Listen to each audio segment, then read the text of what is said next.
comigo. Marina brinca muito comigo, ela Índia diz velha. isso.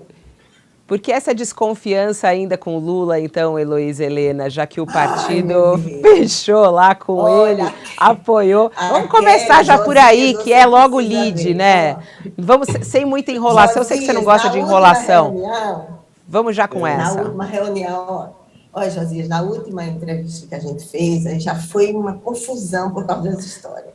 Porque eu fico muito chateada quando as pessoas relacionam a nossa compreensão política. Eu sei que não é o caso do Fabíola, eu sei que é normal perguntar isso, mas sempre que as pessoas deixam de nos identificar como seres políticos que podem analisar uma conjuntura, analisar uma concepção programática e tratam das questões como se fossem questões sentimentais em relação a quem quer que seja, eu sei que às vezes as mulheres fazem isso e os homens fazem isso também, mas me irrita muito, profundamente, quando as pessoas tratam as nossas divergências políticas, duras divergências políticas, contendas que foram feitas, né, ao longo do tempo em função de diferenças políticas e tratam como se fossem componentes da complexa subjetividade humana.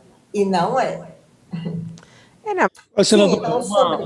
Mas eu acho que nem coisa é uma aqui. questão de sentimento, né? Eu acho que eu perguntei justamente, eu peguei esse gancho aí que a senhora estava brincando com isso, de ser teimosa, mas ontem a gente até entrevistou Marina Silva aqui e ela explicou claramente da questão da agenda programática e as questões. E eu queria muito ouvir também a senhora, porque esse é um assunto, havia uma expectativa, eu acho que não havia expectativa do Lula em relação à senhora, que já tinha falado do seu apoio a Ciro Gomes. Eu queria até entender dentro do partido como é que está essa situação. A gente sabe da sua proximidade com o senador Randolfo Rodrigues, ele está coordenando lá a campanha de Lula, né? Está participando ativamente.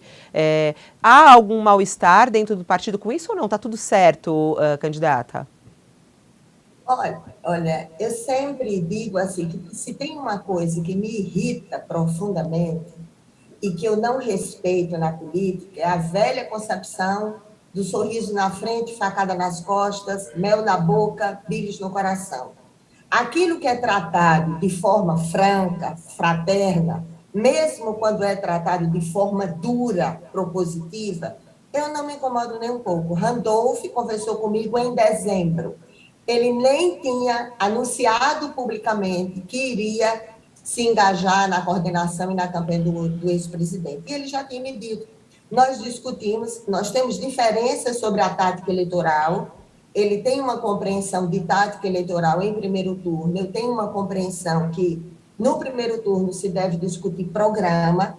Marina, com certeza, fará a escolha dela, lógico que nós duas conversamos muito, óbvio que a gente sabe o que a outra pensa, mas ela fará publicamente a escolha dela, né, e o conteúdo programático que direciona essa escolha, como eu também já fiz. Então, na verdade, se trata disso, não é o direito à divergência pública, o direito à divergência pública, Josias e Fabiola acompanharam, nós tratamos isso no âmbito da federação, não se tratava nem de cláusula de consciência, nem de desobediência civil, se tratava de direito à divergência pública, uma cláusula essencial para que não colidisse com o princípio da fidelidade partidária, já que eram dois partidos, numa federação, com uma legislação complexa, uma conjuntura nos estados complexa também. Então, nós discutimos isso. Na rede já estava totalmente pacificado há muito tempo, né?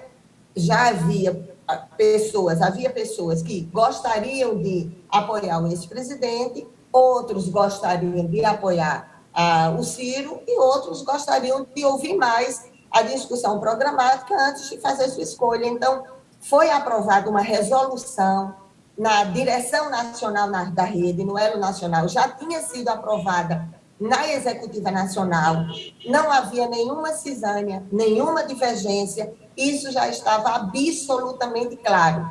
Do mesmo jeito que eu tenho identidade com determinados eixos programáticos, que eu acho que se aproxima mais daquilo que a gente chama Plataforma 18, que são os 18 eixos programáticos para o Brasil sustentável, que inclui sustentabilidade econômica, social, ambiental. os aspectos relacionados à reforma tributária, à dinamização da economia, geração de emprego e renda, as políticas sociais, tanto a questão de políticas públicas como infraestrutura, como saúde, educação, segurança pública, enfim, aquelas questões que a gente sempre vem discutindo. Então, o debate sempre foi feito dessa forma, tanto no conteúdo programático, como na compreensão política que nós temos de tática eleitoral, para primeiro e segundo turno. Então, isso já estava pacificado, né? Claro que depois que inclui atos, discussões públicas, mas nós fizemos uma reunião na Executiva Nacional, já está devidamente pacificado, o elo nacional da rede decidiu que nós poderíamos apoiar 2 candidaturas e até se o elo nacional quiser incluir um outro debate com base em um outro conteúdo programático, poderá fazê-lo também. Mas, senadora, eu tenho uma curiosidade grande, queria lhe perguntar, porque, e não é uma questão só da rede, a rede, PSOL, todas essas forças políticas que saíram do PT por discordar do PT e construíram projetos próprios, estão voltando a orbitar ao redor do PT. Essas forças políticas falharam ou a sociedade brasileira não amadureceu? A rede até teve algumas iniciativas, quase emplacou com Marina Silva, foi candidata à presidência, teve um percentual importante de votos e aparentemente se desmobilizou quando, na última eleição, não teve um resultado tão alvissareiro, né? A sociedade brasileira não amadurece ou vocês erraram? Olha, é evidente que erros todos podem cometer ao longo da sua vida, né? E se eu me sentisse errando em alguma avaliação ideológica, programática, eu teria a humildade de dizer. A humildade na política não é uma coisa fácil, né? Porque tem muitas pessoas que fazem todo tipo de banditismo político, perseguição implacável, fazem os acordos mais repugnantes e espúrios com o pior das forças políticas nacionais, se ajoelha e trai todas as suas concepções de origem e não tem a humildade de pedir desculpas ou de dizer que errou. Eu não tenho, assim, eu prefiro não analisar os outros partidos, porque também nos outros partidos não existe essa concepção uniforme em relação ao primeiro turno. Tanto o PSOL, que estamos conosco, né, na federação, se o TSE publicar aceitando a federação entre PSOL e rede, também não são pacificados internamente, como se fosse um bloco, né, monolítico e com posições comuns, sem divergências internas. Então, também existem divergências na compreensão. Eu sei que a gente vive num país difícil, porque é um país de dimensões continentais, com realidades locais e regionais muito diferentes. A gente não vive ainda uma democracia, porque democracia não se consolida, porque estamos aqui a falar e lutar pelo que acreditamos. Sem justiça social não há democracia. Existem muitas diferenças, né, em relação à compreensão da população com relação à política. A política é essa coisa mesmo, né, que é considerada horrenda pela população, embora apenas na política seja possível discutir caminhos para um país. Nenhuma nação tem capacidade de se construir sem as instâncias de decisão política, esses espaços de poder, mas a grande maioria da população, às vezes, olha com um distanciamento frio para o processo eleitoral. Por quê? Porque vê tanto banditismo político, tantas pessoas que falam uma coisa no palanque, quando chegam na estrutura de poder, fazem outra, que as pessoas acabam se distanciando, levando na brincadeira, fazendo as escolhas mais fáceis diante da sua realidade de tanta dor e sofrimento, e acabam se distanciando. Então, eu prefiro pensar, e aí eu vou analisar apenas a mim, né, porque ficaria muita ousadia da minha parte tentar analisar a complexidade de uma estrutura partidária. Eu digo sempre, e não é por arrogância, é que todas as críticas que eu fiz, elas foram baseadas numa concepção ideológica e programática, numa visão de mundo que eu tenho. Não é ideia fixa que você não possa mudar de opinião, mas a idolatria política, todo o fanatismo político ao longo da história da humanidade, o fanatismo, seja religioso, seja político, ele constrói concepções de idolatria que passam a perseguir de forma implacável quem não se ajoelha na vassalagem desses ídolos. Então, fica muito difícil. A senhora acha que há uma certa idolatria ao redor do Lula?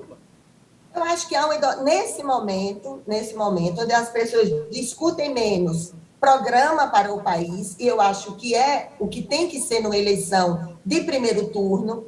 Acho que eleição de 2 turnos existe para isso. No segundo turno, você pode, né, se quiser, fazer a escolha do que você considera menos ruim, menos danoso socialmente, e no primeiro turno você faz a escolha programática. Você vê, né, um país que vivenciou uma pandemia, um país que jogou 9 milhões de crianças na extrema pobreza, crianças que podem se transformar em mortos-vivos na maldita vala do crime organizado. Um país que viu a grande maioria da população brasileira sendo jogada no desemprego, na precarização extrema, perdendo mais de 30% da sua renda que já não existia. O mesmo país que viu novos bilionários, pessoas fazendo fila para comprar iate, apartamento de luxo, avião. E é um país que não se dá a oportunidade de discutir reforma tributária, distribuição de renda e riqueza, distribuição, inclusive, de renda e de riqueza através das políticas públicas, das políticas sociais. Então, é um país que não quer discutir quais as alternativas para a dinamização da economia local, a geração de emprego e renda, a inclusão produtiva, quais os mecanismos de infraestrutura, mesmo com as encostas caindo, e não é apenas no Rio, ou em Alagoas, ou em Minas, ou em qualquer outro lugar, e as pessoas não querem discutir habitação, sustentabilidade ambiental, infraestrutura, mobilidade urbana, aí fica muito difícil, sem nem falar daquilo que é mais do que tudo da vida real, que é educação, saúde, segurança pública. Então, quando as pessoas se negam a discutir alternativas para o Brasil e se prendem na idolatria, eu não estou fazendo comparação entre um e outros, mas o fanatismo e a idolatria, seja em torno do Lula, seja em torno do Bolsonaro, complica, aniquila qualquer possibilidade de discutir um projeto para o Brasil. Esse país que não é uma nação, porque não é soberana, não é justa, não é igualitária, não é fraterna. Esse país que não é uma pátria ainda, porque uma pátria mãe e justa não via a situação em que seus filhos estão. Então, fica muito difícil. Então, por isso, Josias, que eu acho que tem esse componente que é muito ruim para o aprimoramento da nossa muito frágil democracia representativa. E quando a gente fala qualquer coisa, eu estou falando uma coisa aqui, né? Pronto. Quando a gente termina o programa, que vocês escolhem uma manchete ou qualquer um outro vídeo que vai para o ar e começa a perseguição implacável dos dois lados. A minha sorte é que eu tive que passar a vida toda engolindo medos